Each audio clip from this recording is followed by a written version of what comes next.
நம்மில் பலர் தினமும் சோர்வாக இருக்கிறது, எதற்கும் உற்சாகம் இல்லை என்று சொல்கிறோம். ஆனால் சுறுசுறுப்பு என்பது பிறவியிலேயே வருவது அல்ல. அதை நாம் பயிற்சி செய்து உருவாக்கலாம். ஒன்று காலை பழக்கம். நாள் எப்படி ஆரம்பிக்கிறோமோ அதேபோலதான் நாள் முழுவதும் இருக்கும்.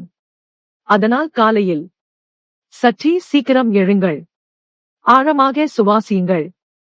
உடலை நன்றாக நீட்டுங்கள். 2 உடலை இயக்குங்கள்.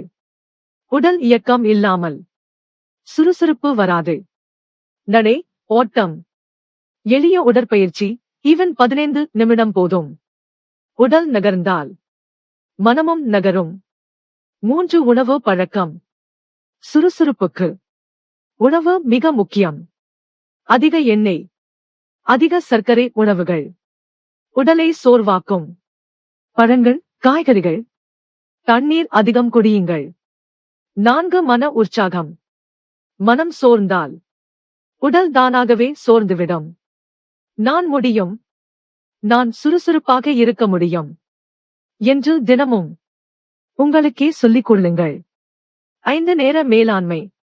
வேலைகளை குழப்பமாக வைத்திருந்தால் மனம் சோர்வடையும்.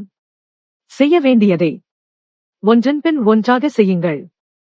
சிறிய வேலை முடிந்தாலே உற்சாகம் அதிகரிக்கும். 6 கைபேசி கட்டுப்பாடு. அதிக நேரம் கைபேசி பார்த்தால் மனம் மந்தமாகும். சுறுசுறுப்பாக இருக்க கைபேசியை குறைவாக பயன்படுத்துங்கள். நிஜ வாழ்க்கையுடன் இணைந்திருங்கள். 7 ஓய்வும் அவசியம்.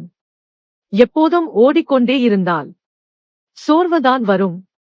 நல்ல தூக்கம், சிறிய ஓய்வு சுறுசுறுப்பை மீண்டும் தரும். சுறுசுறுப்பு என்பது ஒரு பழக்கம். சிறிய மாற்றங்கள் பெரிய சக்தியாக மாறும். இன்றே ஆரம்பியுங்கள்.